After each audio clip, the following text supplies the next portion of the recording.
Ora, muito boa tarde.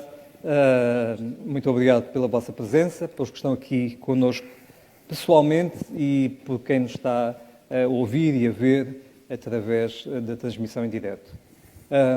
É para nós um gosto estar nesta sessão do dia de hoje do Cogito, uma sessão que o Festival tomou a iniciativa de dedicar às iniciativas do Oeiras 27, e dando oportunidade precisamente para falarmos do que está a ser preparado, mas também a voz dos cidadãos. Houve exatamente agora uma sessão que terminou com a apresentação de projetos, de propostas que foram ideias de municípios de Oeiras.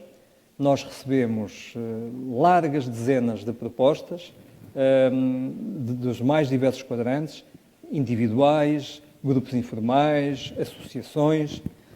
Isso significa que, de facto, que os oeirenses e as oeirenses estão atentas àquilo que é a necessidade de nós conjugarmos esforços para o futuro da nossa comunidade.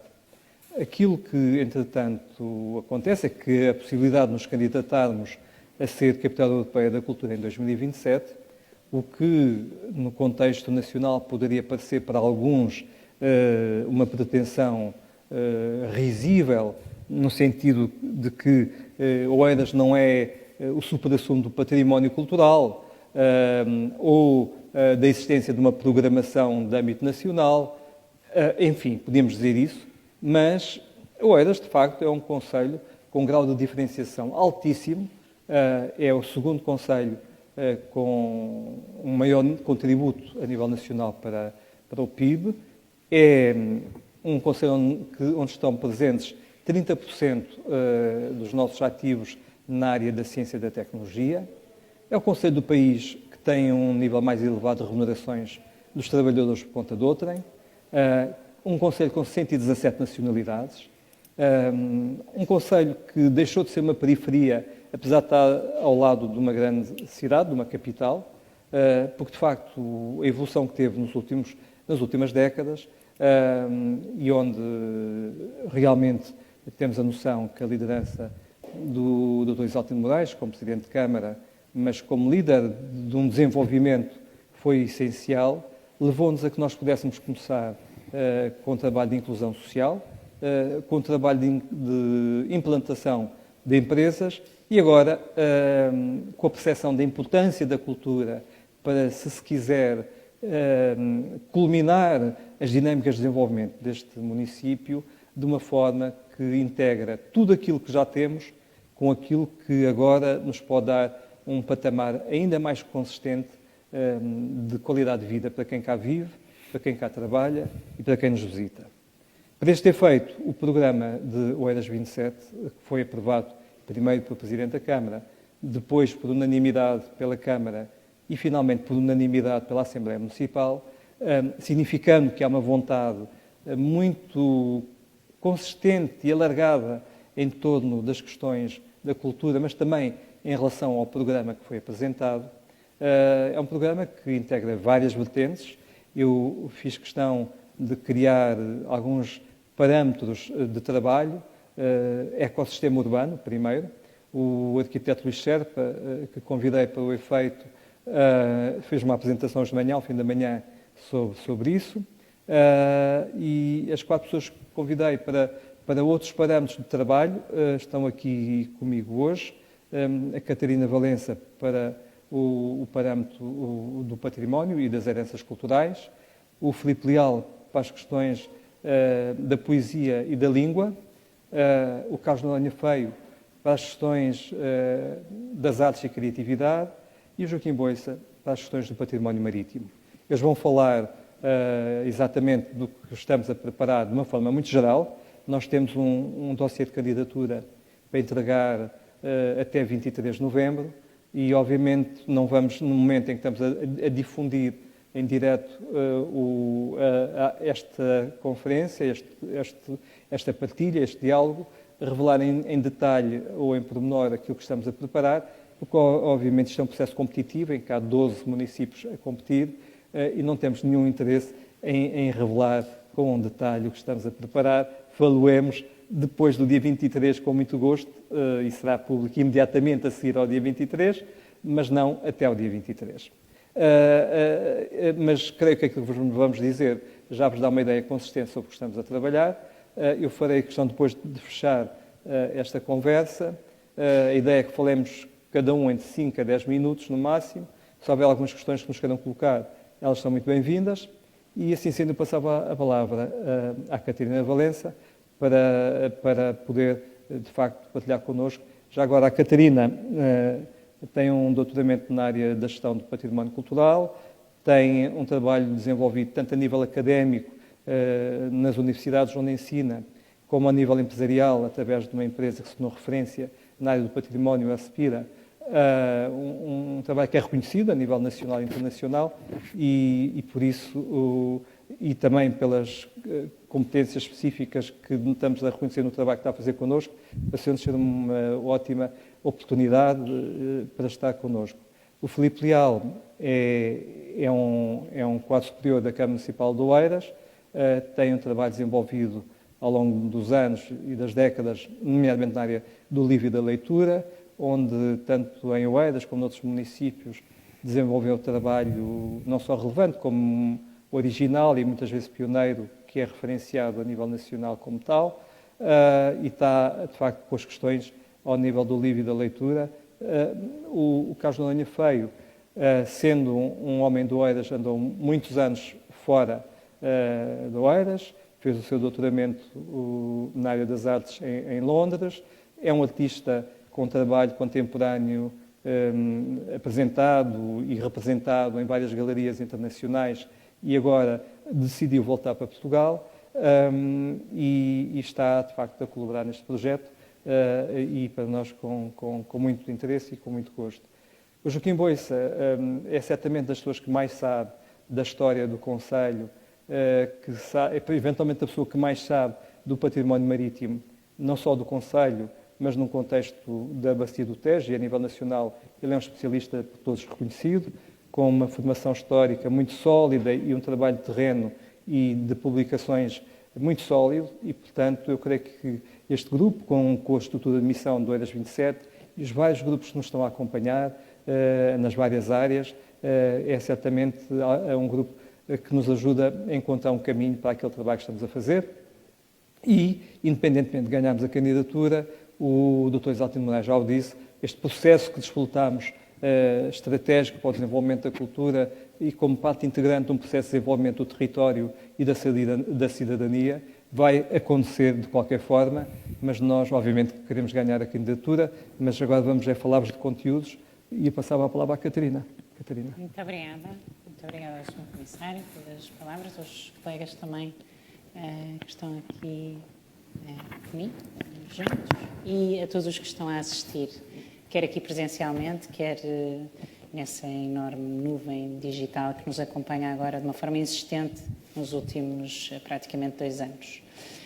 Bom, como o Sr. Comissário referiu, é uma conversa um bocadinho difícil porque nós não podemos contar nada, como perceberam. Portanto, é esse o mote. O mote é conversar sobre algumas coisas das quais não podemos falar.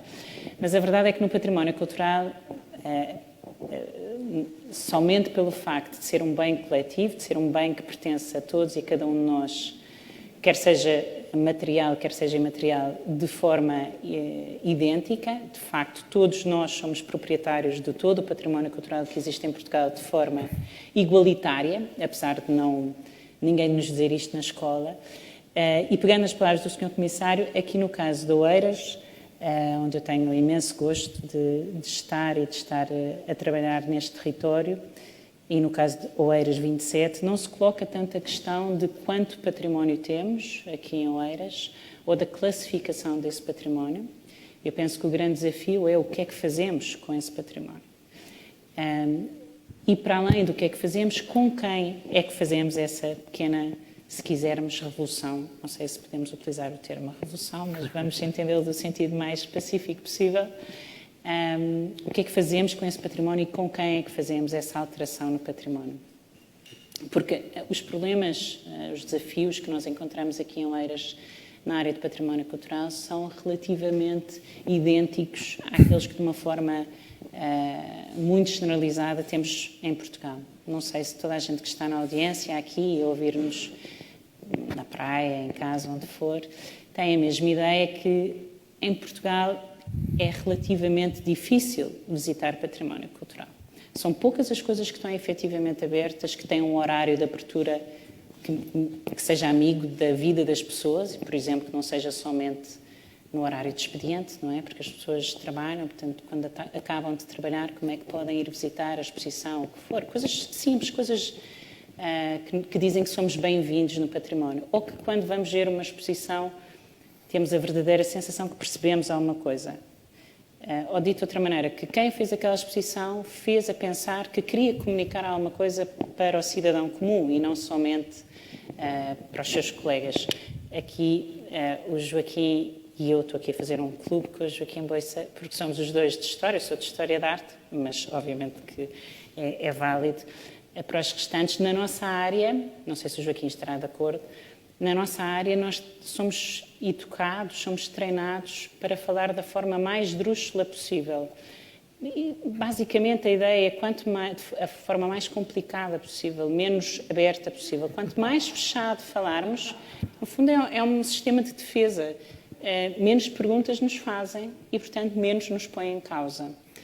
O que é tudo eventualmente legítimo, não vamos discutir agora se calhar isso, ou vamos, mas certamente é um enorme desperdício.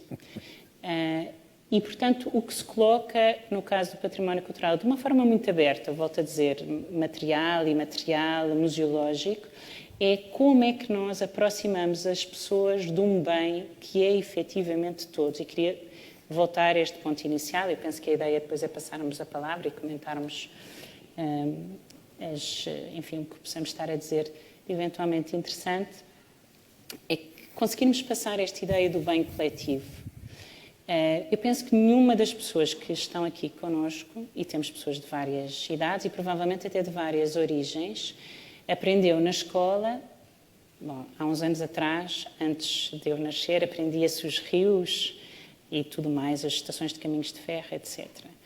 Mas mesmo nessa altura não se aprendia que o património cultural é efetivamente uma pertença de todos e de cada um de nós. Se dissessem a todos os miúdos que andam na escola que, da mesma forma que têm o seu bilhete de identidade, são proprietários de um conjunto imenso de monumentos, eu não sei se têm ideia de quantos monumentos existem no país, uma vaga ideia, a generalidade das pessoas não tem, não por responsabilidade das pessoas, mas são mais de 35 mil que existem no país, inventariados, e desses 4.500 estão classificados, estão protegidos para que cheguem às gerações vindouras. Se isto fosse dito aos miúdos, a qualquer miúdo, quer nascesse num bairro mais sofisticado, quer nascesse no interior do país, nas ilhas, onde quer que fosse, que são proprietários de 35 mil bens culturais, neste caso de monumentos, talvez a sua relação com esses recursos fosse diferente e nós conseguíssemos ter uma coisa que, por exemplo, existe em França e que também existe aqui em Portugal, mas noutra área, por exemplo, na área do futebol, que é que o património cultural passasse a ser uma conversa de café. Isto é, fosse uma coisa banal nas nossas vidas e não extraordinária, que fosse uma coisa pertença do nosso dia-a-dia, que não se pudesse fazer nada em património cultural sem que ao café não se comentasse, então vejam lá que aquele senhor quis fazer, ou que aqueles, não é? Ou que aquilo está a cair, ou que agora tem esta ideia. Um dos grandes problemas que nós temos em Portugal é a dissociação das pessoas com este bem, com estes bens, em primeiro lugar, porque não sabem que são efetivamente seus. Portanto, voltando aqui um bocadinho a Oeiras, a questão é muito conseguirmos, em primeiro lugar, passar esta mensagem, à força da repetição, claro, mas à força também de escutarmos as pessoas, de percebermos o que é que elas sentem, veem, pensam, desejam destes bens, sabendo que são seus, e de encontrarmos mecânicas que sejam verdadeiramente amigas das pessoas. Ou seja, aberturas, acessibilidade, horários, formas das pessoas experimentarem o património em que se sintam mais espertas, mais confiantes, mais felizes, com maior bem-estar depois de terem experimentado o património cultural, ou ao invés de sentir, não percebi nada, aquilo era completamente esquisito, não há um folheto. Enfim, todos estes comentários que nós estamos habituados a fazer em muitas circunstâncias, ou isto são só pedras, como dizem muitas vezes os mais novos. Portanto, terminava agora aqui esta primeira intervenção. Eu penso que, volto a dizer, a grande questão é o que é que fazemos com o património e como é que aproximamos as pessoas ao património cultural. É essa a linha de trabalho que estamos a seguir aqui em Oeiras 27, no caso do eixo das heranças culturais e imateriais. Muito obrigada. Muito obrigado, Catarina. Joaquim Boissa. Obrigado também. Boa tarde a todos, a quem está aqui e nos está a ver a partir de casa, naturalmente. Pegando numa situação que deixou assim um bocado pendente, eu não gosto nada de me sentir esdrúxulo. Não serei esdrúxulo também, nesta apresentação, espero eu. É óbvio que temos parâmetros muito rígidos, quando direi rígidos, a gente entende-os, não é? Julgo que também todos os presentes o entendem em relação a esta apresentação, por questões que o Sr. Comissário já referenciou. De qualquer modo, no que toca ao património marítimo, assim como tópicos globais de enquadramento, eu diria que existem duas situações contextuais importantes. Uma primeira é a própria orla ribeirinha de Oeiras, aquilo que é a sua herança, as suas características, aquilo que foi a sua dinâmica ao longo dos séculos, e depois a sua inscrição numa realidade mais ampla, que é o estuário do Tejo, a barra do Tejo e a abertura oceânica. Essa abertura oceânica que, de algum modo, permite até que nos afirmemos como a porta dos oceanos, não é? A porta que, de algum modo, se franqueia e se continua a franquear, porque talvez não exista até a noção, transpondo esta conversa para a atualidade, que cerca de 90% da economia mundial se faz pelo mar ainda. E, portanto, nós não temos essa consciência, a dimensão, o peso de que é o mar e o comércio marítimo, em particular na economia global. Aquilo que foi o Oeiras, precisamente, durante os séculos dessa abertura oceânica que, de alguma forma, lançámos e participámos, melhor dizendo. Essa situação acaba ela própria por se cruzar com os próprios legados que nós temos, histórico-patrimoniais e culturais, como é óbvio, não é? Numa primeira vertente, focalizando um pouco melhor as questões patrimoniais, numa primeira vertente emerge, como é óbvio, a fortificação marítima. A fortificação marítima que foi o garante dos Estados, até há bem pouco tempo, daquilo que era a sua salvaguarda e integridade territorial. Hoje em dia são apenas 3 nações, presumo, que mantêm as defesas fixas, articuladas com outro conjunto de defesas. Ora bem, o Conselho de Oeiras era nuclear naquilo que era o planeamento efetivo e aquilo que era a defesa do Porto de Lisboa e da cidade de Lisboa. Era o coração, propriamente dito, dessa realidade. Isso ficou plasmado nos últimos 5 séculos de uma forma vibrante, de uma forma que também de alguma ajuda a explicar a própria estruturação que o território veio a ter nos últimos 5 séculos, e esse conjunto patrimonial, de algum modo integrado com aquilo que é essa mesma área em Cascais, o património marítimo em Cascais, a fortificação marítima em Cascais, Almada e Lisboa, compõe um cenário, de facto, fortificado ímpar no contexto mundial. E essa é talvez a primeira noção que é importante transmitir, focando o olhar em torno da fortificação, sendo que a fortificação em si não é apenas aquilo que dela emerge, aquilo que é, de facto, materialmente visível.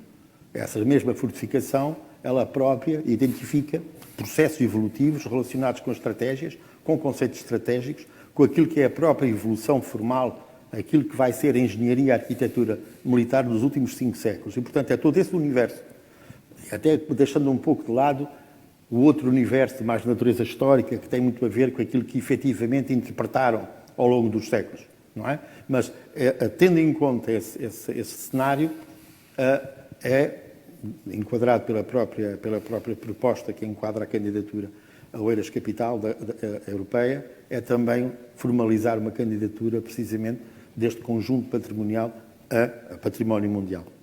É um desafio, portanto, também temos esse nível pela frente. Existem muitos outros universos de referência que irão ser consubstanciados numa estrutura, vá lá, podemos dizer assim, uma ideia / uma estrutura, um suporte de enquadramento de todo este conjunto de ideias que está a ser formatado, que é a criação do Museu do Tejo. O Museu do Tejo tem, claro, na própria fortificação, um dos segmentos principais, mas o Museu do Tejo, e uma vez mais, recuando àquilo que foi o início desta apresentação, temos que ter em presente aquilo que é a inscrição do Oeiras num plano mais vasto, estuarino, / abertura oceânica e até transnacional.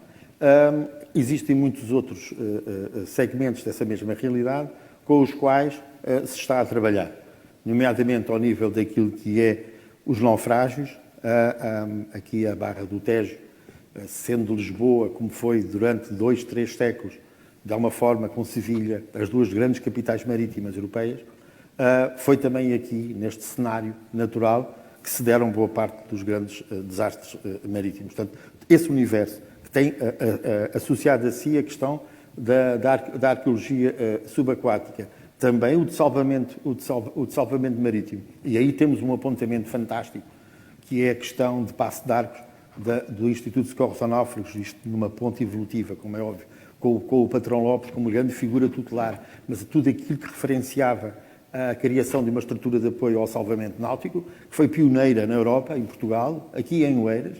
Então, essas questões também, como é óbvio, são estruturantes para segmentos expositivos e dinâmicas interrelacionais com o resto aqui do estuário e outras áreas geográficas.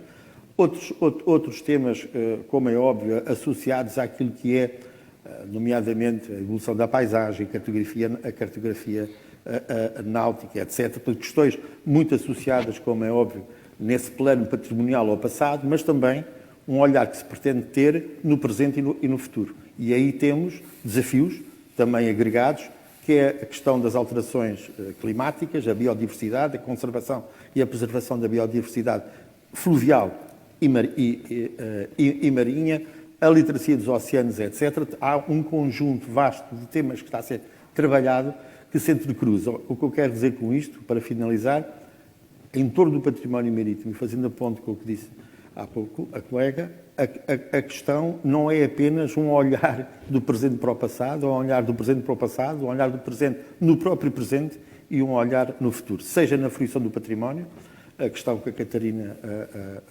avançou há pouco, mas também noutras dinâmicas, noutras questões, algumas delas muito atuais. Muito obrigado, Joaquim. Filipe Leal. Bem, antes de mais, boa tarde a todos os presentes e os que nos estão também a ver via internet. Agradecer também o convite ao Sr. Comissário para poder apresentar aqui muito sucintamente aquilo que é o trabalho que estamos a fazer com o eixo 2.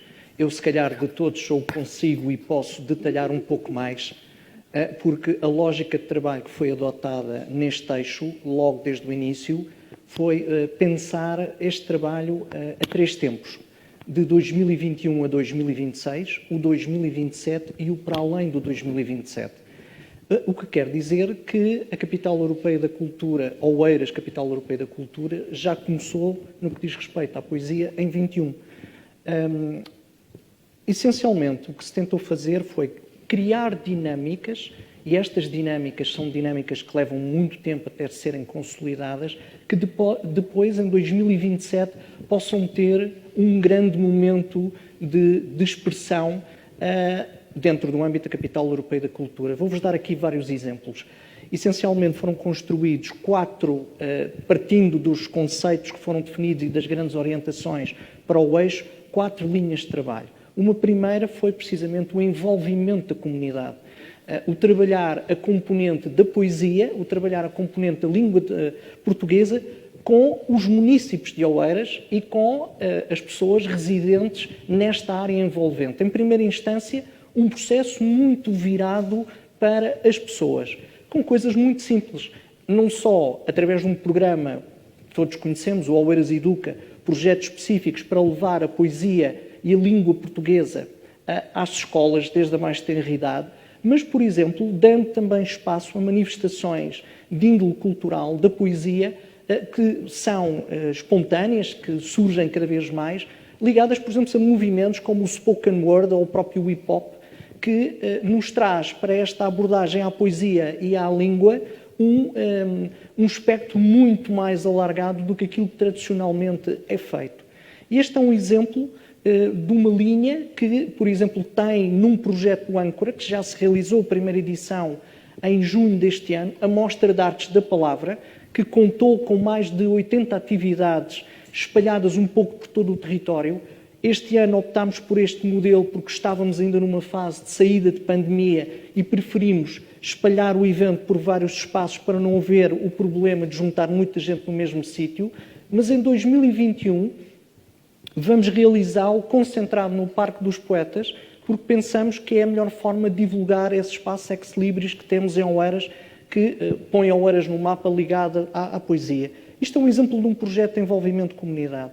Depois, uma outra intenção própria da Capital Europeia da Cultura, que é precisamente o internacionalizar Oeiras a partir da língua portuguesa, a partir da cultura, a partir da poesia, peço desculpa. E aqui, um projeto que temos, que também se vai realizar já em 2021, desde já vos convido a todos a estarem presentes, de dia 15 a dia 21 de novembro vamos realizar a primeira edição da Bienal de Poesia de Oeiras, que, como disse, a intenção é realizá-la em 21, 23, 25 e 27 e, entre eventos, haver dinâmicas que vão em crescendo até 2027. Vou-vos dar 2 exemplos. A videopoesia é um género que cruza o audiovisual, as novas linguagens estéticas ligadas ao audiovisual, com o conteúdo poético. Vamos trazer a Oeiras, no âmbito da Bienal, o grande guru da videopoesia em termos internacionais. E vamos tentar cruzar esta nova visão com um projeto, por exemplo, que já concretizámos, que foi o Culto, que foi um projeto de 9 curtas-metragens em torno de poetas de poesia, que teve como palco o Templo da Poesia e o Parque dos Poetas. Depois, uma outra componente para nós muito importante, e a pandemia demonstrou o quanto isso hoje em dia é fundamental. Se queremos internacionalizar, uma das coisas que temos que fazer é estar presentes na internet com formatos novos, com formatos que são híbridos. É isto que estamos aqui a fazer. O evento está a acontecer presencialmente, mas tem uma componente que permite ultrapassar a barreira física, porque quem não estiver aqui neste espaço pode assistir, mas também permite ultrapassar a barreira temporal, porque quem não estiver a ver agora, logo à noite, ou amanhã, ou daqui por uma semana, pode assistir a esta sessão. Nesse concreto, um dos projetos que estamos a lançar, e já estamos a trabalhar nele há algum tempo, e que vai ser lançado publicamente também em novembro, por ocasião da Bienal, é o Poesia FM, que é uma rádio online totalmente dedicada à poesia, em primeira instância em língua portuguesa, mas à medida que fomos caminhando para 27, englobando também outras línguas em parcerias com outras rádios, com outros projetos idênticos que existem pela Europa, que existem pelo mundo. Por fim, para garantir que este trabalho não é um trabalho do efêmero, que não é um trabalho que vai desaparecer facilmente, estamos a consolidar a nossa rede de equipamentos que estão ligadas à língua portuguesa, à literatura e à poesia. Estou-vos a falar da Rede de Bibliotecas de Oeiras, que tem um plano estratégico que foi aprovado pela Câmara e que já está a ser implementado. Numa primeira fase, estamos a pegar nas nossas 3 bibliotecas já existentes, Algés, Carnaxide e Oeiras, e estamos a reformular os espaços de maneira a trazê-los para os dias de hoje, em termos de conforto, em termos de prestação de serviços, até em termos de imagem institucional. Uma segunda fase que passará pela criação de vários polos de bibliotecas municipais em várias localidades do concelho, e a rede aí poderá ir até às 8 bibliotecas municipais a cobrir o território do concelho, mas também o criar outras soluções, que é muito esta ideia de levar a biblioteca para onde as pessoas estão. Um exemplo de grande sucesso, mérito muito da equipa das bibliotecas de Oeiras nos anos recentes, foi a instalação de bibliotecas de praia durante o verão. Cada vez mais a nossa abordagem é essa, é perceber onde é que estão as pessoas e levarmos as bibliotecas e os serviços de bibliotecas para junto dessas pessoas. Há também a hipótese, que está em formulação, não temos ainda a certeza se vai ser viável ou não, de construção de uma nova biblioteca central que funciona aqui como motor dinamizador de toda esta nova rede de bibliotecas municipais. Outros 2 equipamentos que vão ser muito importantes. O Templo da Poesia, todos nós o conhecemos. Estamos também a trabalhar num projeto para lhe dar um conteúdo, uma missão diferente daquela que tem tido até agora. É um processo que não tem avançado tão depressa como nós gostaríamos, porque a pandemia realmente, aí nestes casos concretos, funcionou muito contra nós. E, por fim, também outro projeto que está inscrito nas nossas intenções, que é a criação da Casa da Escrita. A Casa da Escrita como um grande espaço de encontro entre pessoas que querem escrever e pessoas que, pela sua notoriedade ou pelo facto de serem académicos nesta área, as possam ajudar a pôr no papel aquilo que são os seus poemas, ou aquilo que são os seus romances, ou aquilo que são as suas autobiografias. Por isso, isto é revelando um pouco mais do que os meus colegas puderam revelar, porque são projetos que já estão no terreno e, independentemente, isto também é algo que foi dito pelo Sr. Presidente da Câmara desde o início, independentemente de Oeiras vir a ser a cidade escolhida entre as 12 para ser capital europeia da cultura ou não, estes são projetos que nós vamos continuar a trabalhar, são a nossa visão para a área da poesia, da língua portuguesa e da própria literatura. Obrigado, Filipe. Caso Ana Feio. Boa tarde.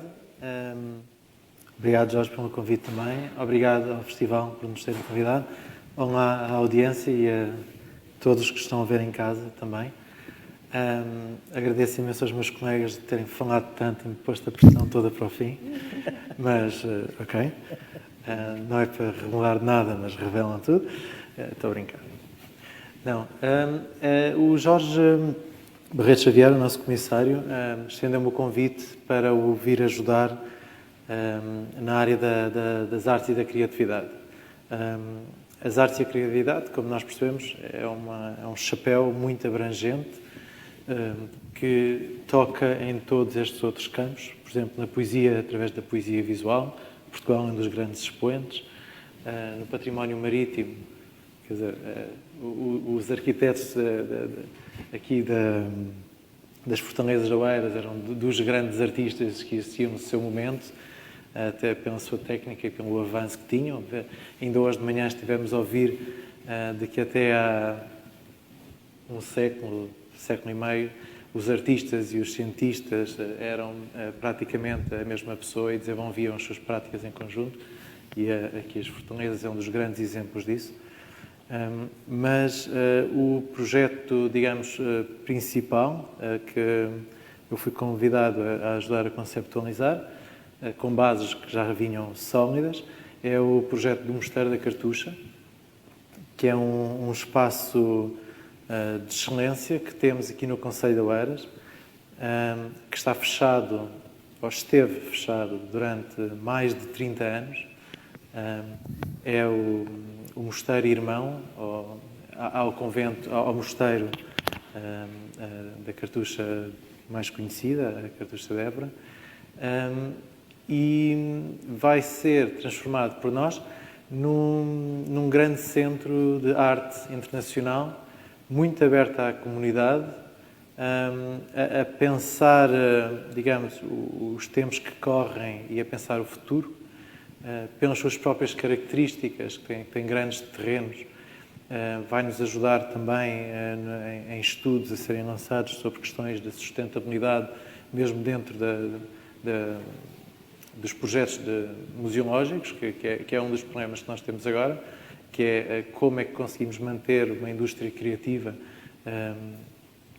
que é global e está sempre a viajar. As exposições vão daqui para São Paulo, de São Paulo para Tóquio, e temos de conseguir também que estes projetos sejam sustentáveis.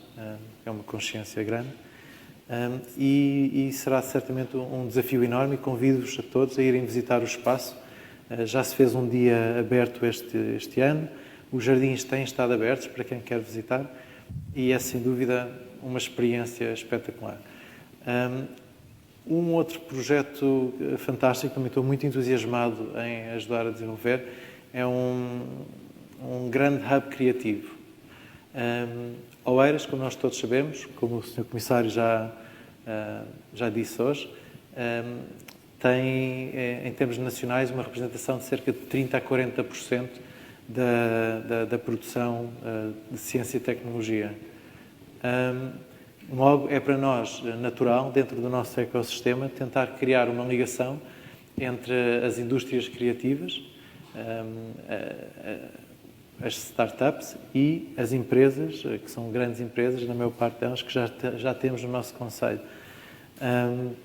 Logo, um dos grandes projetos que temos na zona norte do concelho será o ACT Hub, que juntará o trinómio das arte, ciência e tecnologia, que também é um motor para uma grande transformação que vamos ter numa questão do nosso património, que não é uma novidade, isto já foi anunciado publicamente, que o Palácio Marquês de Pombal, que agora alberga vários dos serviços da Câmara, é um espaço que ficará liberto com a nova sede da Câmara a ser feita junto do Fórum Oeiras, e dá-nos uma oportunidade de pegar num edifício que foi construído para uma família e para um homem que, na sua altura, pegava em tudo o que era de novo e tecnológico para melhorar desde o seu espaço agrícola ou questões de desenvolvimento do próprio país,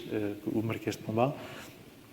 Dá-nos uma oportunidade de voltar a trazer à sua casa um espaço de excelência outra vez para os desenvolvimentos tecnológicos ligados às indústrias criativas, mas desta forma não como startups, não de indústria, mas para um projeto expositivo, um projeto de musealização, mas também de experimentação, porque é um território amplo, são 130 hectares de terreno que estão ligados a este museu, que vão ter vários projetos que prometo que são muito, muito, muito interessantes. A nossa preocupação está só não com estes grandes projetos, porque estes são sempre mais fáceis de planear, digamos, numa grande cidade, mas estamos também a tentar e a falar com toda a massa criativa que já existe, a que conhecemos e a que estamos a pesquisar para conhecer. Se não vos conhecemos, por favor, deem-se a conhecer, porque há muitas pessoas que, embora vivam em Oeiras há décadas, que não têm a sua vida profissional aqui, mas gostaríamos muito de vos conhecer. Sim, porque são interesses que nós temos. Como o Comissário Jorge explicou, eu nasci aqui, eu sou oeirense, e lembro-me por experiência de ver a primeira exposição que eu vi foi uma exposição do Vítor Pires Vieira, que é um artista que ainda produz bastante e muito bem, recentemente no Museu Berardo, na galeria que é agora a Galeria Verney, que entretanto mudou bastante de direção, mas que continua a existir como um espaço focado, aberto para qualquer pessoa ir visitar. E outra vez, convido-vos a irem visitar, porque nós já temos várias e algumas boas estruturas que merecem a visita, merecem o apoio e merecem as sugestões também que possam existir de todo e qualquer espectador, das pessoas que queiram assim se envolver. Se calhar passo a palavra. Obrigado, Carlos. Ora bem, depois desta ronda, acrescentar-se algumas coisas a nível dos equipamentos, já foram falados vários. Como sabem, é uma grande aspiração de há muitos anos a criação de um centro cultural que tenha dimensão a nível das artes performativas. Nós temos alguns pequenos teatros, mas Oeiras não tem nenhum palco que possa receber dança, por exemplo,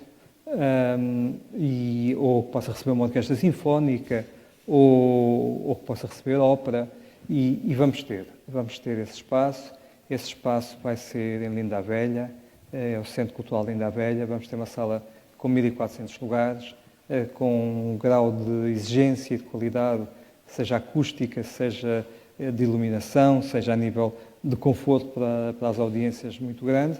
É um trabalho que está a ser preparado e temos a noção que vai ser um salto extremamente importante para o sistema das artes performativas, não só no concelho de Oeiras, não só na área metropolitana, mas para o país no seu todo, porque é um equipamento que há poucos em Portugal com estas características.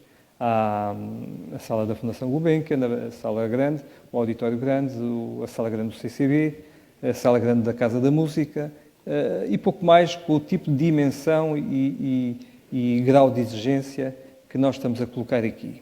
Portanto, é algo que o Oeiras vai passar a ter e que vai contribuir também para a nossa qualificação. Ao mesmo tempo, e também vai ser retomada e concluída a obra do Centro de Congressos, em Paço de Arcos. E essa obra vai nos permitir ter também uma sala com 1.200 lugares, 2 salas mais pequenas, e aquilo que vai ser uma sala para feiras, mas que pode ser convertida também em sala de espetáculos, não com as características acústicas da sala de 1.400 lugares que vos falei, mas uma sala que pode receber, por exemplo, concertos de rock, esse tipo de música, e pode receber até 18.000 pessoas. Portanto, vamos ter também essa valência no concelho. Também será feito em Leceia, no Castro de Leceia, um edifício que é uma espécie de centro interpretativo, apesar de eu não gostar muito da palavra, mas de um equipamento que vai ajudar a conhecer melhor todo o povoado pré-histórico de Leceia e a sua importância no contexto desta região. O Castro de Leceia corresponde ao maior espaço aberto de investigação arqueológica na região da Grande Lisboa, e para nós, obviamente, é um grande orgulho a existência desse espaço e aquilo que neles estamos a fazer e que vai ser continuado a ser feito.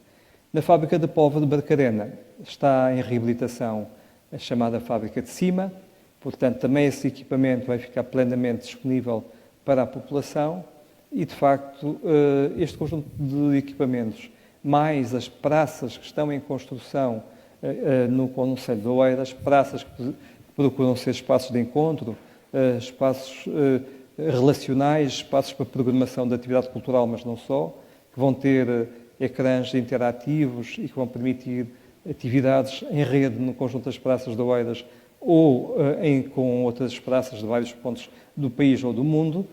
Portanto, todo este conjunto vai, obviamente, qualificar de uma maneira significativa as possibilidades do nosso concelho, vai necessariamente ter que ter uma programação interessante e modelos de gestão adequados. Portanto, este é um trabalho em curso, este é um trabalho que não depende, de facto, de vencermos 2027 em termos de candidatura, mas que nós queremos, como é óbvio, vencer e estamos a trabalhar para isso, porque o acrescentarmos a tudo o que estamos a fazer o título de Capital Europeia da Cultura é algo que nos interessa para a projeção internacional do Concelho de Oeiras. É um trabalho que nós estamos a fazer em conjunto com os municípios da área metropolitana, portanto, esta candidatura não é só Oeiras, é Oeiras mais 17, portanto, os 17 municípios da área metropolitana de Lisboa para lá de Oeiras, são 18 os municípios da AML, estão em conjunto interessados nesta candidatura e na nossa vitória para esse efeito. Estamos a articular-nos com eles. A CCDR Lisboa Val do Tejo apoia o nosso projeto, o Turismo de Lisboa, enfim, as entidades, as autoridades da região estão connosco e os municípios estão connosco. Portanto, é um trabalho que, de facto, se justifica ser para a região e para a projeção internacional da região, dir-se-á, mas esta região é aquela que já tem mais projeção internacional do país. Porque é que vocês querem ainda mais? Bom, sim e não. Vou-vos dar um exemplo. Nós somos... Lisboa tem à volta de 450 mil habitantes, menos de 500 mil, porque de facto houve uma retração grande ao longo dos últimos anos. A região metropolitana terá, grosso modo, 3 milhões de habitantes. Em países essencialmente asiáticos, mas não só. Por exemplo, nós aqui consideramos uma cidade média, uma cidade que tenha 50 mil habitantes. As cidades médias em Espanha têm 150 mil, 200 mil habitantes. Há várias cidades em Espanha com 1 milhão de habitantes, ou mais. Se vamos a outros pontos da Europa, também verificamos isso. Obviamente, metrópoles de grande dimensão, como é o caso de Paris, Londres ou Berlim, mas também será o caso de uma série de outras cidades no contexto europeu. Nós temos uma escala relativamente reduzida.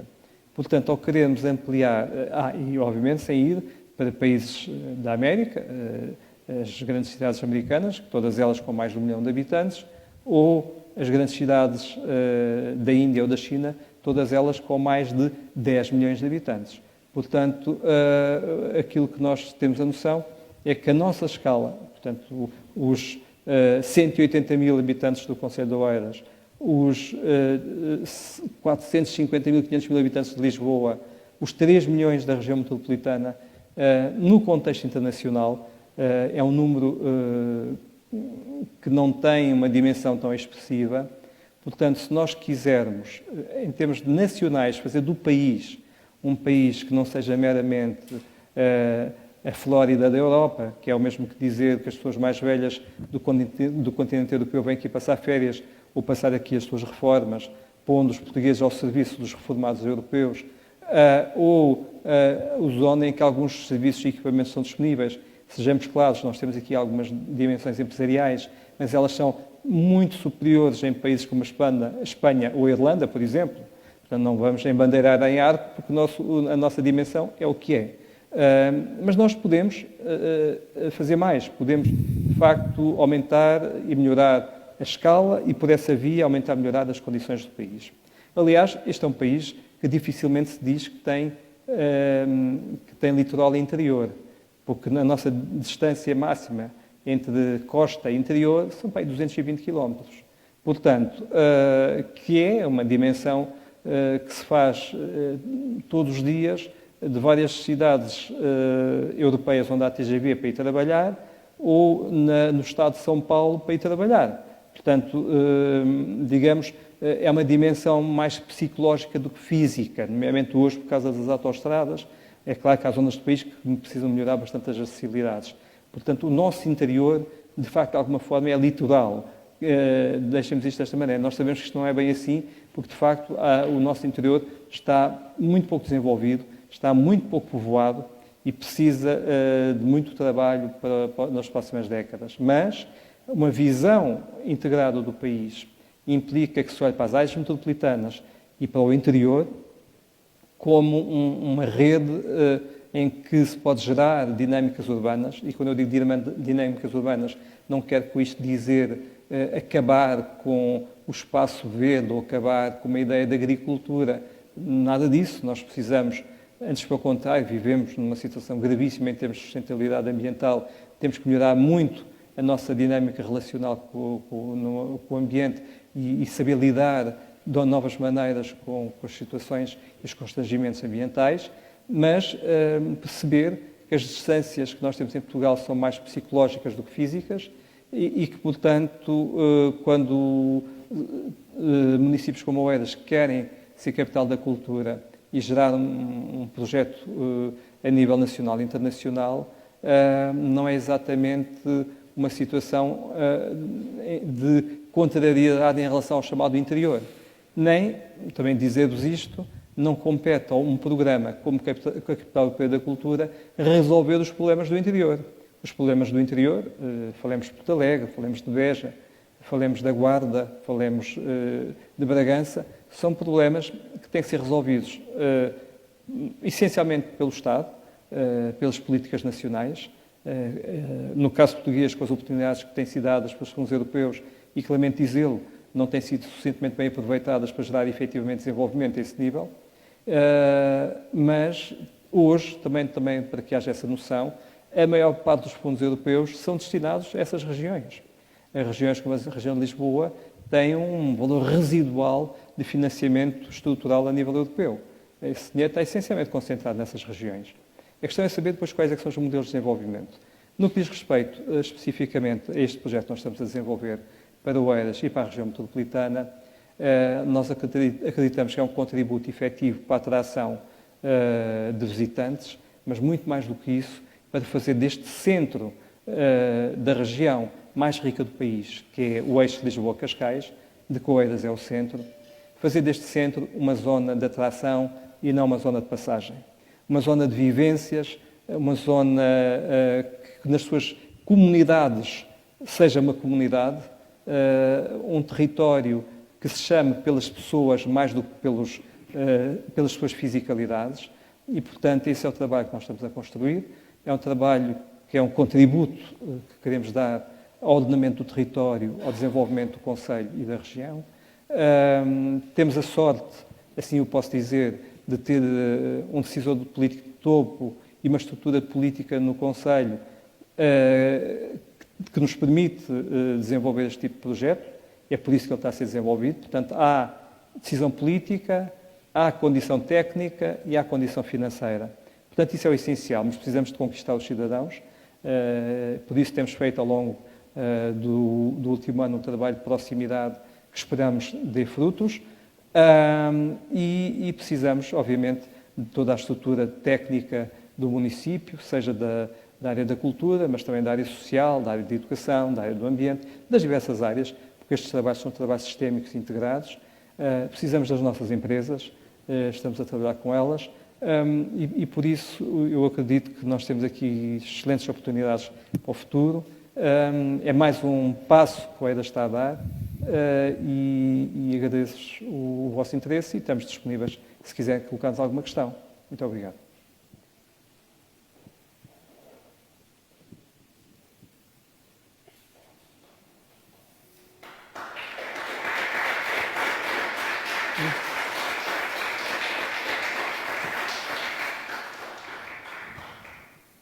Então, e quem é que lança a primeira pedra?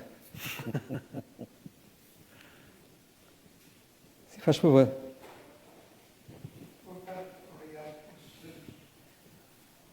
Pelas excelentes explicações, apesar de com o anúncio prévio de serem controladas, não é?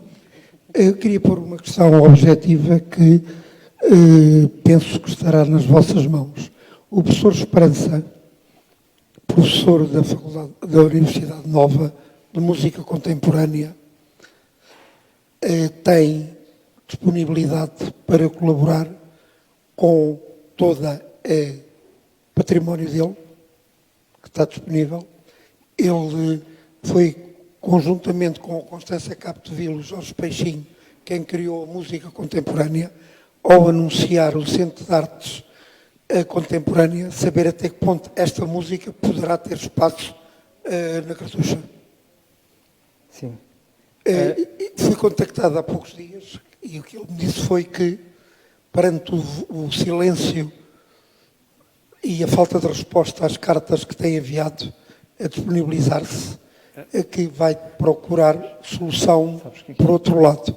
Eu, como amante da Cartucha há 60 anos, e que, inclusivamente, tenho aqui o número 3 do jornal A Cartucha, que resolvi antes do apelo que foi feito para a comunidade participar, já o tinha registado a Cartucha e publicado, assim como na Voz Passo de Arcos, muitos artigos têm-se levantado sobre as questões.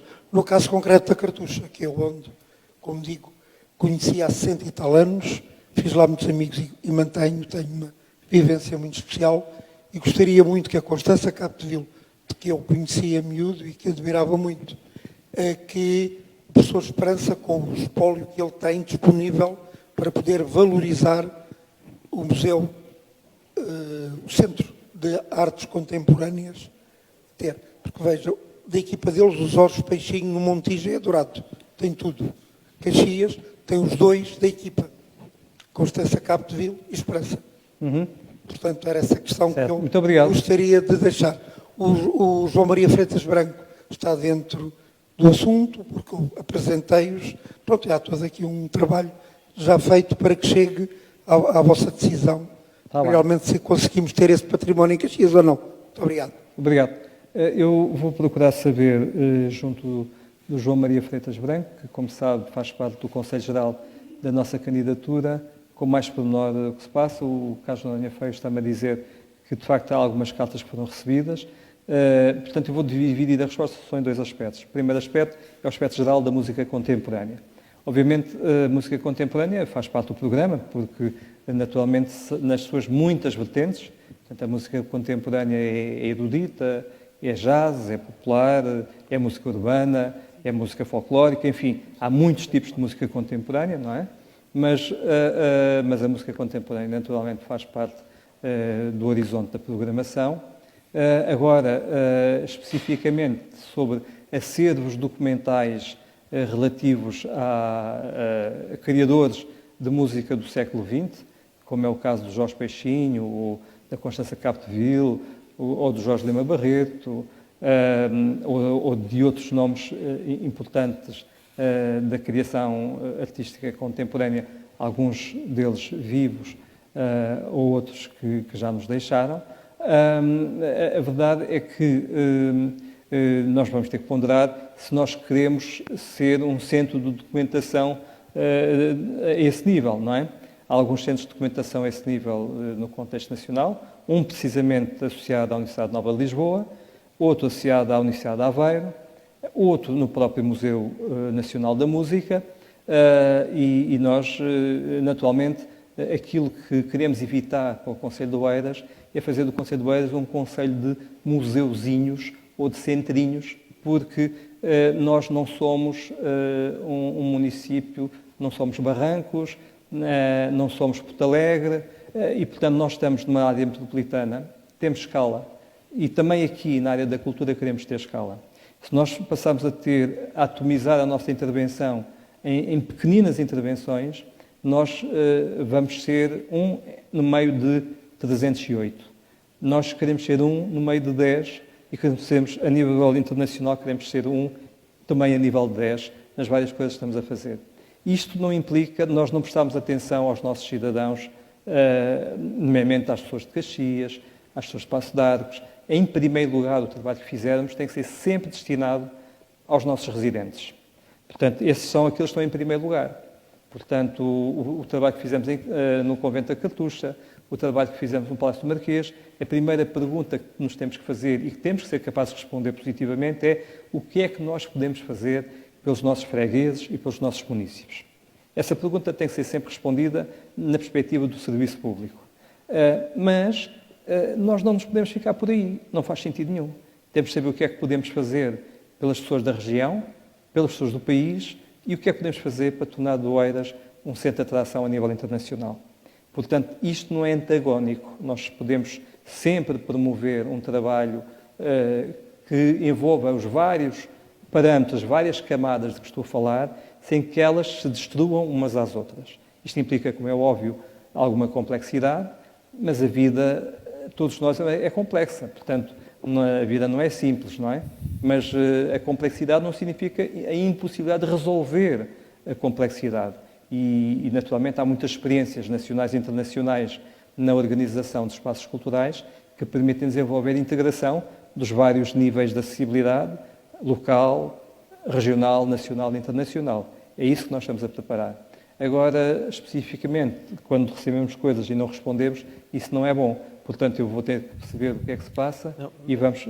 Sim, Carlos. Neste caso, há vários projetos que nós recebemos que, ou por não termos achado que tínhamos a competência suficiente naquele momento para analisar o projeto em si, ou porque estamos à espera para outros projetos desenvolverem para ver se os conseguimos enquadrar, há projetos que temos deixado ou temos pedido peritagens dentro da equipa de Oeiras a pessoas diferentes, ou então estamos mesmo à espera para ver se os conseguimos integrar. Por isso é que alguns projetos não receberam resposta ainda. Normalmente... Bom, de qualquer modo vou conferir isso, porque mesmo que não possamos dar uma resposta definitiva, nós é sempre importante acusarmos que recebemos e que estamos a tratar. Portanto, Muito bem. Claro. Claro.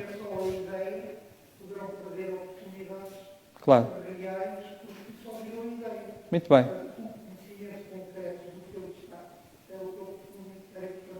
Muito bem.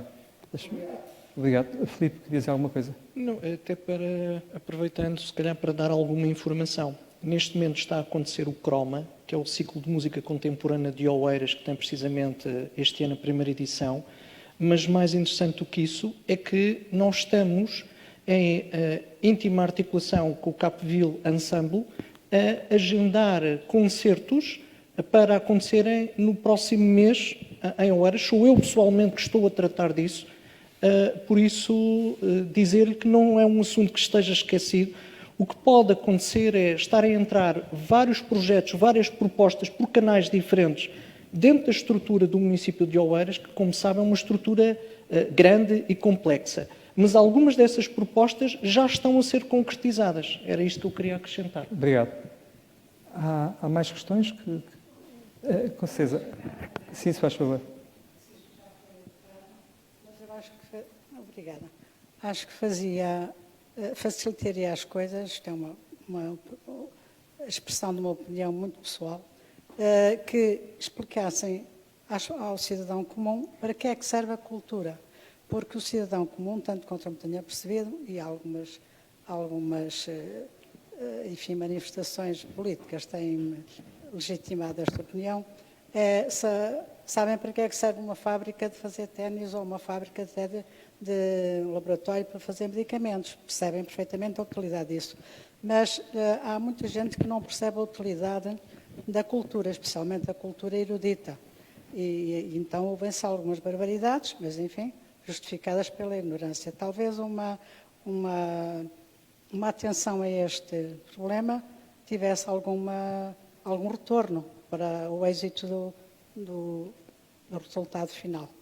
Obrigado. Essa é, eventualmente, as questões mais difíceis de falar, porque a cultura, de algum modo, é um paradoxo nos seus termos, porque, eventualmente, isto pode parecer escandaloso o que eu vou dizer, muitas vezes a sua utilidade ela é ser inútil. O que é que eu quero dizer com isto? O que é que são as coisas úteis? No fundo, quando nós falamos de utilidade, estamos a falar de quê? A utilidade é uma palavra muito associada à ideia de utensílio. E os utensílios são, habitualmente, os instrumentos que nós usamos para operar, nomeadamente na dimensão física da realidade.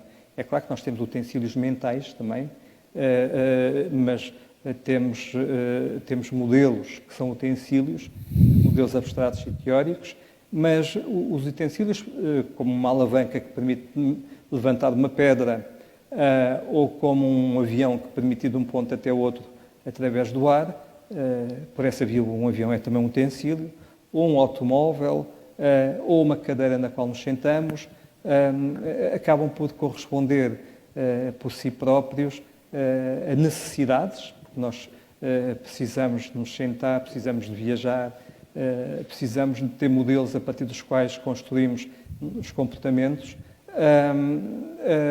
A cultura acaba por um lado, ter algumas componentes funcionais. Imaginemos a cultura ao serviço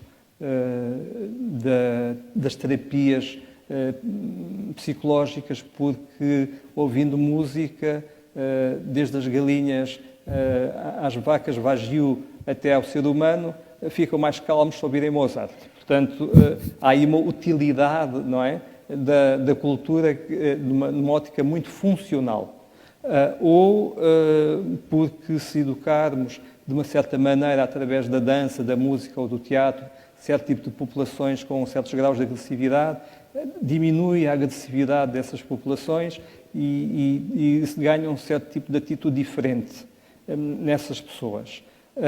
E aqui há também uma utilidade. Ou porque se as pessoas aprenderem a ler e lerem regularmente, vão ganhar um treino mental mais forte, uma capacidade de autorrepresentação e representação dos outros, e por essa via, digamos, o exercício da leitura, imaginemos, de um romance, ajudou-as a serem mais fortes na relação consigo e com os outros. Certamente isso são utilidades.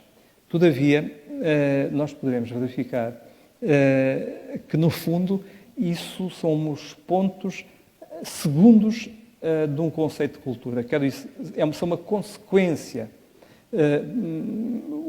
porque, efetivamente, isto obviamente é uma opinião, o ato cultural e, em geral, que por um lado tem uma componente patrimonial, porque tudo o que nós fazemos, de algum modo, é cultura, porque enquanto seres humanos não temos a capacidade de nos aliar de uma visão e de uma perspectiva sobre as coisas.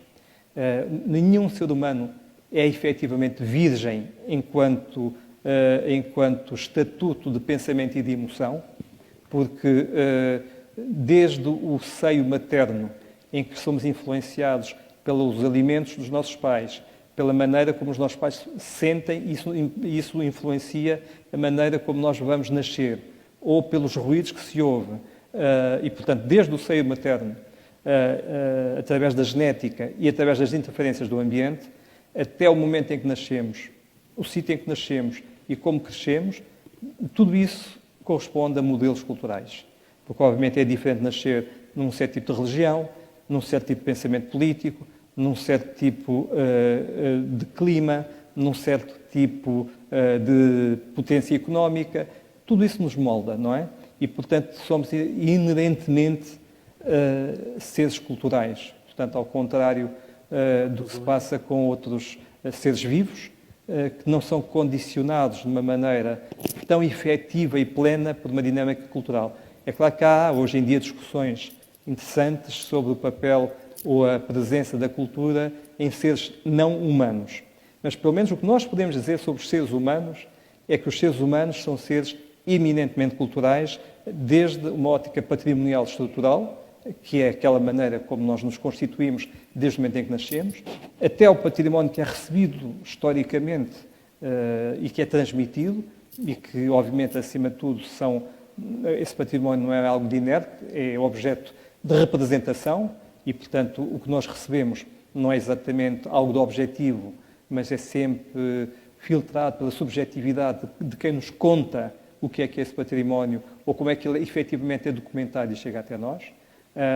Se nós vemos a Pedra da Roseta no Louvre ou no British Museum, estou a inventar para vos dar um exemplo, mas essa pedra, quando é descontextualizada do local em que foi encontrada no Egito, e quando é apresentada de certa maneira, ela não representa só as línguas nas quais está escrita e a possibilidade que nos permitiu de aceder aos hieroglifos, mas é também uma apresentação do poder colonial, é uma discussão sobre a localização dos bens patrimoniais, etc, etc, etc.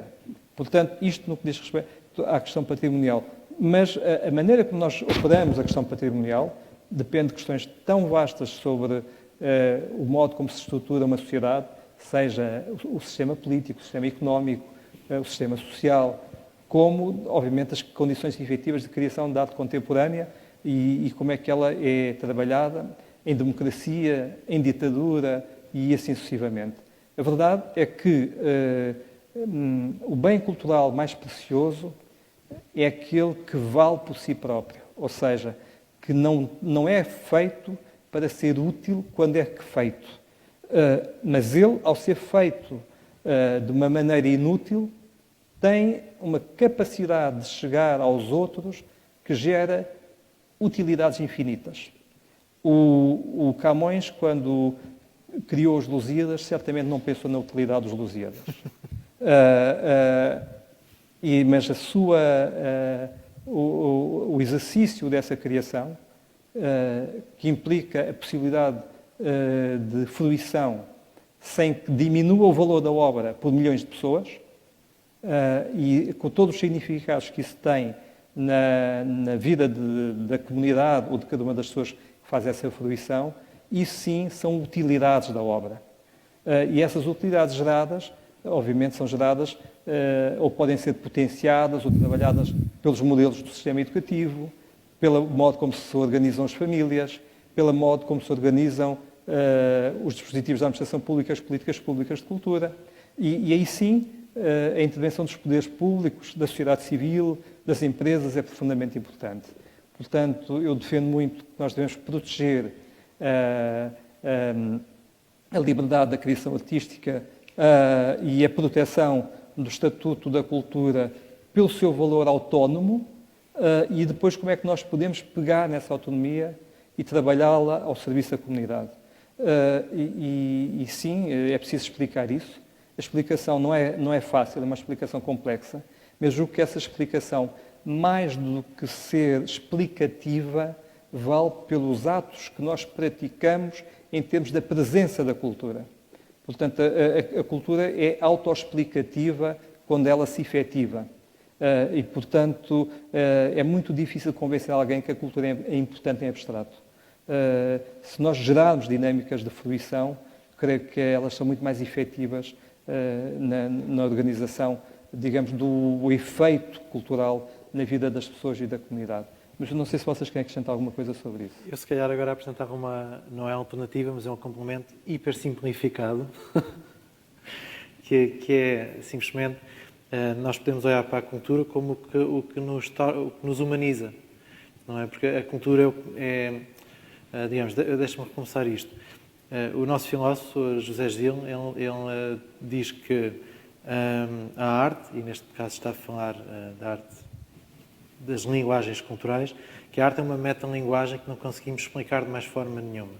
Temos de aprender a lê-la, a senti-la, e que por aprendermos a fazer isso, que estamos não é a dominar, mas a integrar-nos dentro de uma forma de linguagem diferente da que usamos no dia-a-dia uns com os outros. O que isto quer dizer é que, através de uma aculturação de uma população, ou de uma pessoa que vá aprendendo e que já nasce, claro, porque todos nós temos predicados que já nos são dados ao nascer e que vêm com culturas presas a isso, quer dizer que, ao nos estarmos a aculturar, estamos também a aprender de forma abstrata, a questionar, a olhar para algo de várias perspectivas diferentes e que eu penso que é uma das coisas mais importantes que temos dentro da cultura, é que ensina-nos a não seguir só o que já nos foi dado, mas a aprender a questionar isso de formas abstratas. Para a ciência é uma coisa fantástica. Agora, a condição cultural inicial, é muito importante, em democracia, nomeadamente, nós sermos capazes de mostrar o seu poder transformador. A maior parte das pessoas, infelizmente, cristaliza o seu modo de olhar o mundo e a si próprias muito cedo. E a maior parte de nós realmente não aprende nada. Podemos acumular informação e conhecimento, mas essa acumulação não corresponde à aprendizagem efetiva. A aprendizagem só existe quando nós somos capazes de transformar o olhar. Portanto, a erudição não é sapiência, o conhecimento não é transformador, exceto se nós formos capazes de nos transformar. Portanto, aquilo que a cultura pode fazer, na sua pluralidade, é contribuir para esta humildade do conhecimento colocado ao serviço da transformação pessoal e social, não é? Portanto, esse é um dos trabalhos para os quais nós queremos contribuir, mas não nos podemos colocar, digamos, no lugar do outro, podemos propor coisas aos outros e aí sim, eventualmente, construir um espaço comum. Um espaço comum que nós queremos que seja plural, porque um dos problemas sérios da contemporaneidade é a univocidade, não é? Portanto, é um afunilamento da riqueza cultural, um afunilamento que levou, nomeadamente, a Unesco a criar normativas que visam defender a diversidade cultural, que leva muitos países a procurar, de facto, proteger e documentar práticas culturais que estão a desaparecer pelo modo como há uma certa globalização através do mercado que leva a práticas e mimetizações que reduzem a riqueza do humano e, portanto, nós conseguirmos, por um lado, proteger esta diversidade, mas ao mesmo tempo sermos capazes de nos entender, é um desafio extremamente difícil, mas extremamente importante, nomeadamente em democracia, porque em democracia nós queremos garantir que há muitas vozes, mas que conseguimos ter uma comunidade na pluralidade das vozes. E o nosso trabalho aqui também é nesse sentido. Sim.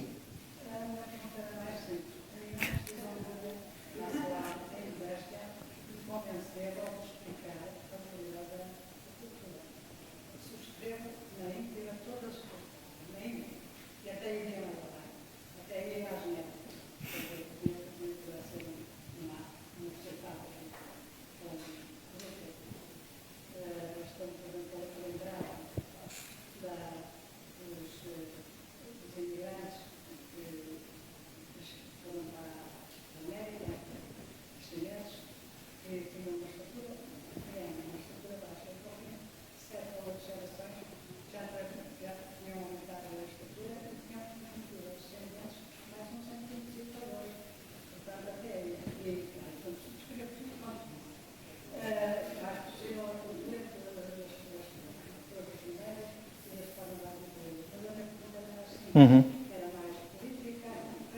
E mais imediato, sim.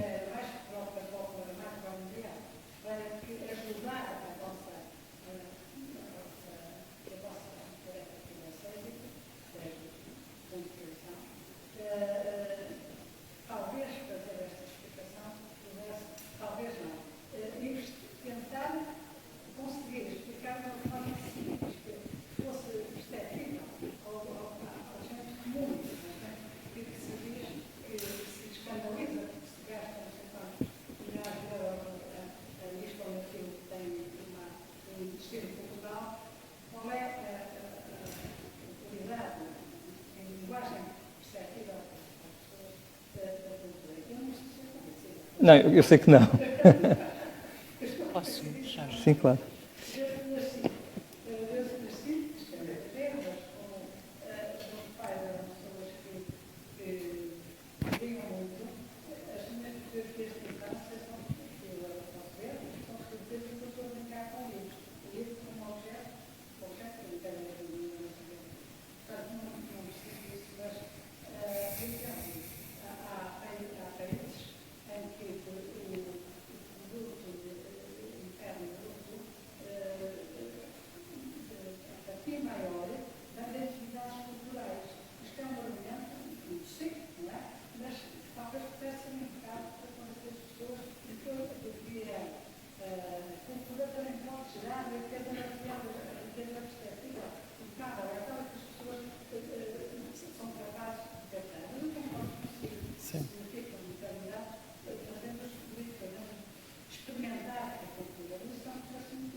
Pois, mas esse é um dos...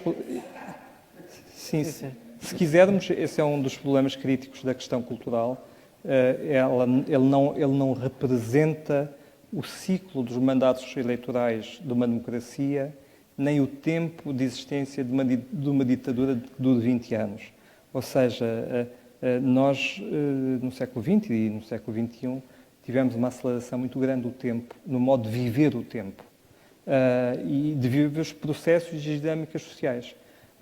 Essa vivência do tempo e do lugar contemporâneos são vivências que não são, por vezes, compatíveis com aquilo que é o modo como nós nos construímos como pessoas. Por exemplo, hoje, que vivemos um momento de grandes interrogações e transformações sociais, ambientais, tecnológicas, muitos seres humanos vivem angustiados, precisamente a aceleração que há das interrogações não tem, no tempo cultural, se assim lhe quisermos, as respostas em tempo útil, porque realmente os tempos são diferentes. Mas a Catarina queria dizer alguma coisa. Não queria só, se me permite, fazer eventualmente, eu percebo perfeitamente o que referiu, mas penso que talvez por isso é que nós não temos outra solução senão ganhar este campeonato. Porque, de facto, é um bocadinho estranho como é que um conselho com os índices de desenvolvimento de Oeiras não tem toda a gente mergulhada na cultura, não é? Tem boas habitações, tem bons trabalhos, mas de facto não tem. Não tem Oeiras, nem não tem a generalidade do país. Mas agora vamos só olhar para Oeiras. Ok.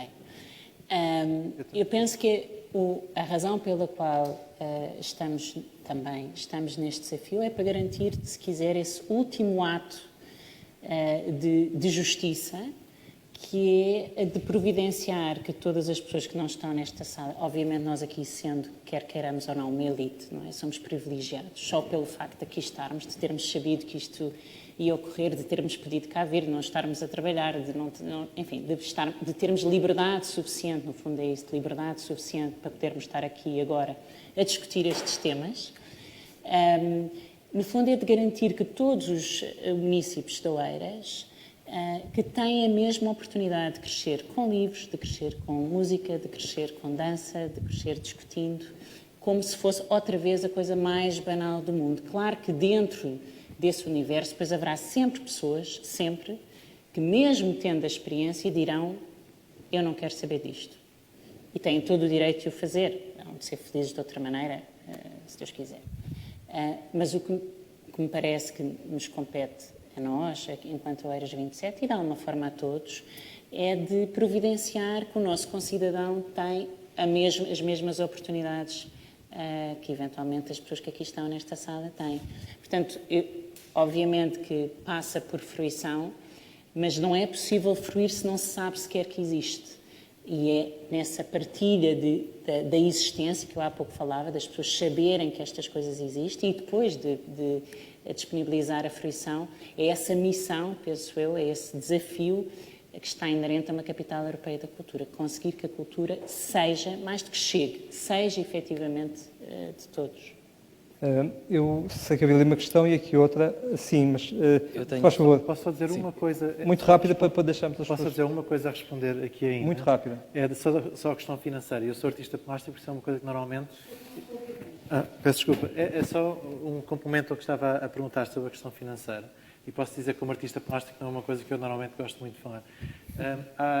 Como exemplo, há uns quantos anos atrás, o Guardian, que é um dos principais jornais britânicos, fez um estudo sobre o ecossistema artístico londrino e onde descobriram que por cada libra que o Estado investia, a economia local recebia 7. Por isso, era só para apresentar esse argumento económico também. Muito bem, diga. Boa tarde, o meu nome é Nuno Gonçalves. Eu tinha uma questão, se calhar mais direcionada, não é no modo de trabalho, mas uma curiosidade. Haverá algum casamento entre o polo da língua portuguesa com o polo marítimo, em termos de cultura, ou de difusão da língua portuguesa, por assim dizer? Sim, vamos lá ver. A língua portuguesa é a língua mais falada no hemisfério sul. A casa maior da língua portuguesa neste momento não é Portugal, são os países africanos e é o Brasil. Portanto, a língua portuguesa neste momento não é propriedade dos portugueses, a língua portuguesa é um património comum de vários povos.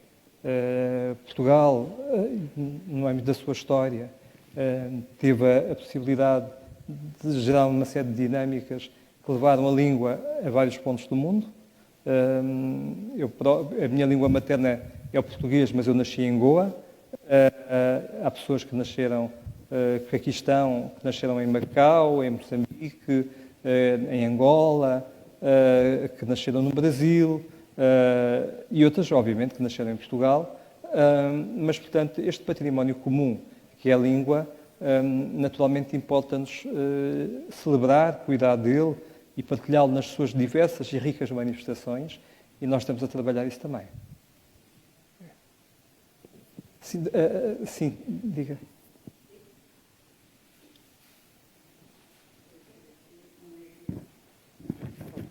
Eu peço desculpa, eu chamo-me Alda Matos, eu sou economista e tenho às vezes uma visão um bocadinho pragmática. Eu acho que a oferta gera a sua procura. Ou seja, se houver oferta de cultura, as pessoas vão aderir. E os casos muito simples, eu dou um caso que toda a gente logo percebe. Quando começaram a fazer os passeios marítimos, ai que disparate, que gasto que vai ser.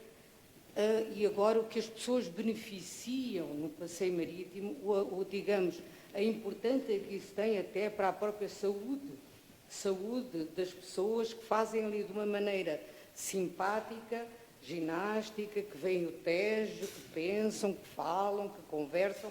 Portanto, venha a cultura que as pessoas de certeza vão consumi-la. Era só. Sim, eu concordo consigo. Não concordo inteiramente consigo. Vou-lhe dar um exemplo. É um exemplo caricato, mas só para ver como às vezes o modo como a existência da oferta não gera necessariamente procura. Aqui há uns anos atrás, um grande violinista, já não sei dizer o nome, mas um grande violinista com reputação mundial, daqueles que enche as maiores salas do mundo e as mais reputadas salas do mundo, agarrou no seu violino e foi sentar à entrada do metro a tocar violino. Meteu o papelinho à frente para receber umas moedas e ficou a tocar violino. obviamente, apesar de ele ser um dos mais reputados violinistas do mundo, enchendo o Carnegie Hall, a Sala da Ópera de Paris, ou a Filarmónica de Berlim, ali era só mais um pedinte a querer receber umas moedas. Ninguém ficou a ouvir a música. A representação que se fez dele foi o pedinte que me está a pedir umas moedas. E, portanto, ele não gerou a procura, apesar da oferta ser fantástica. Portanto, ou seja, as condições da oferta e de procura são algo que nós temos que sempre perceber, não é? E nós, neste caso em concreto, obviamente, quando estamos a pensar no conjunto de equipamentos que vos falámos já, que são novos equipamentos, que são ofertas que nós estamos a gerar, obviamente nós esperamos que essas ofertas vão elas próprias gerar procura, não é? E é o que nós estamos a fazer.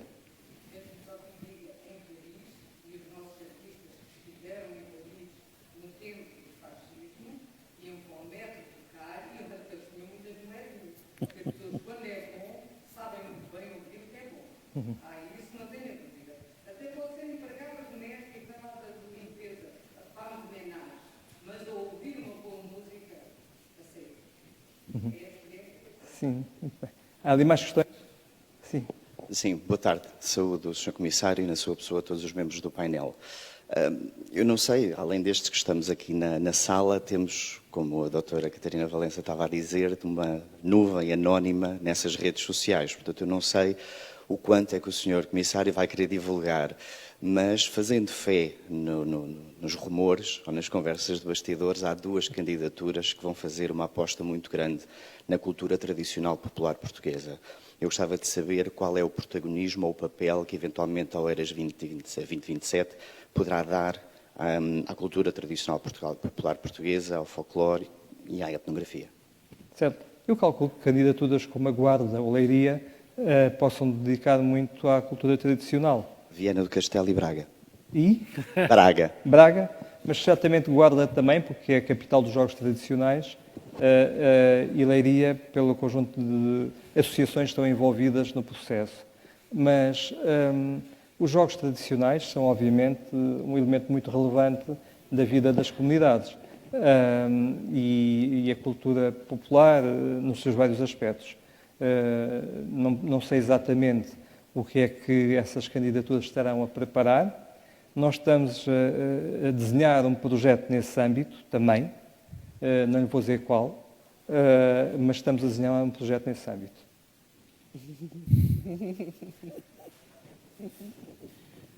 Sim, podemos então, julgo que já são horas, são 6 da tarde, portanto, eu quero-vos agradecer a vossa presença, quero agradecer a quem teve a disponibilidade para nos acompanhar. Queria ainda fazer uma pergunta, é? Não.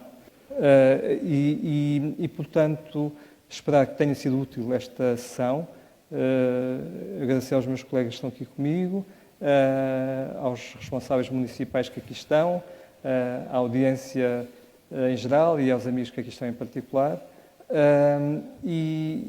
Bom, vamos continuar aqui este nosso caminho, por um lado para a entrega de um dossiê, mas muito mais do que isso, na tentativa, na vontade e na expectativa de contribuir com este trabalho para o desenvolvimento deste Conselho que todos tanto estimamos. Muito obrigado.